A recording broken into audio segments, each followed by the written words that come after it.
Shalom, giving all praises and all glory unto Yahweh Bahashem, Yahweh Shai Bahashem, Ruach HaKodesh, double honors unto the elders and apostles of Great Millstone that rule well, and Shalom unto the 144,000 elect men of the nation of Israel and the rest of the elect that are destined to be saved. I am the brother Kalab from the GMS UK London Forecasters Camp, coming back at you with another lesson to help edify those of which I spoke of. So today's lesson is going to be about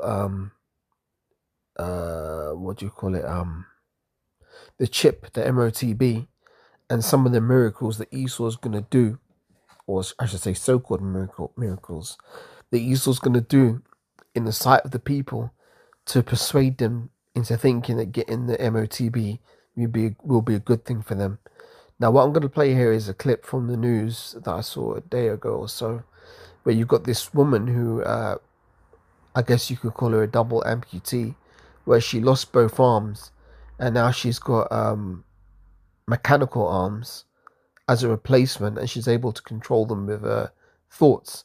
Let's see what it says here. Let's play a bit of this. By shaking your hand. Hello, nice to meet you. Because the 19-year-old British girl has been fitted with some of the world's most advanced bionic hands, which are powered by her own thoughts, and which, as we'll discover, can even move when they're not attached to her arms. Amazing. Well, Tilly joins us now. I mean, obviously, you probably don't remember being 15 months old when this all happened to you, but I know that your mum said in your hospital you will get a hand again at the time, and boy, have you taken that on and faced it all out completely. These are your latest, aren't they? And they're extraordinary. Just first of all, show us what they can do and why it's different from before. Yeah, so these are made by Open Bionics. These are called the Hero Pro, which I was a part of the co-design and development of. So they're like 3D printed, but they're extra strong, extra quick, and yeah, the most advanced on the market. So they're muscle operated. We've got these little myopods which track my muscle movements.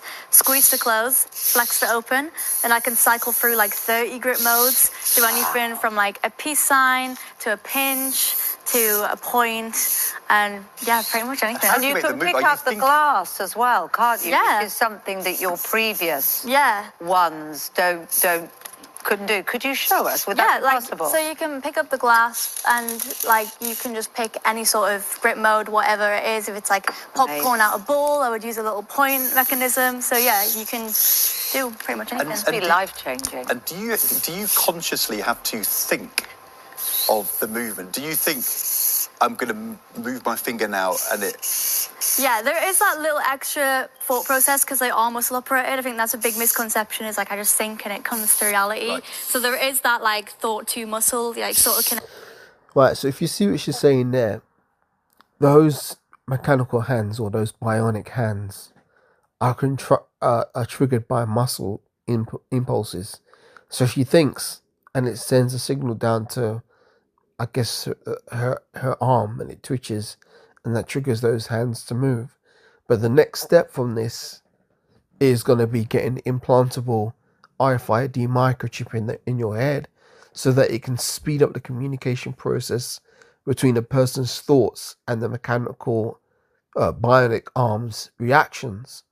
So why are they showing this on here? Because they're getting people used to the idea that, look, this is what Esau can do for you. As I said, the so-called Esau so-called miracles, to where if you lose your arm or your leg, Esau can make you a new one. And it will be just as good as your old, maybe if not even better. And you'll be able to control it all through your thoughts, through that implantable RFID microchip. Now, this is being put on the news to persuade people that that the future technology isn't threatening, and that it's for our benefit, and that we can only prosper by adopting it. Let's read this comment here from someone who's watching, right? Because that's all this is. This is a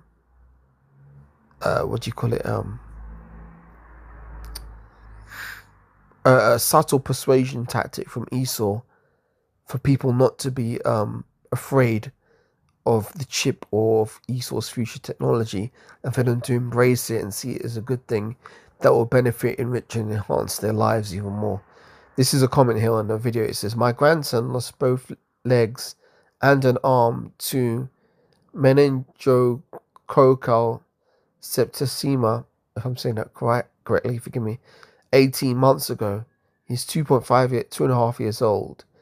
To think that he could have something like this when he is older is, I'm sure, his parents' dream. And of course, all his family. This young lady is amazing. See, that's what people are doing. They're looking, they're thinking, oh yeah. There you go. See, look at this.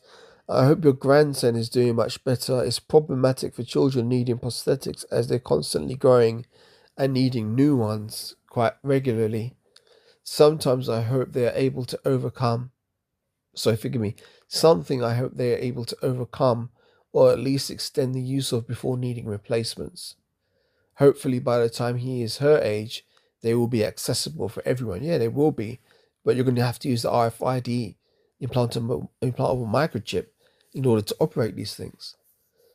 Hopefully they'll be accessible to in the future. See, people are looking at this thinking, oh wow, ooh, look what Esau can do for us.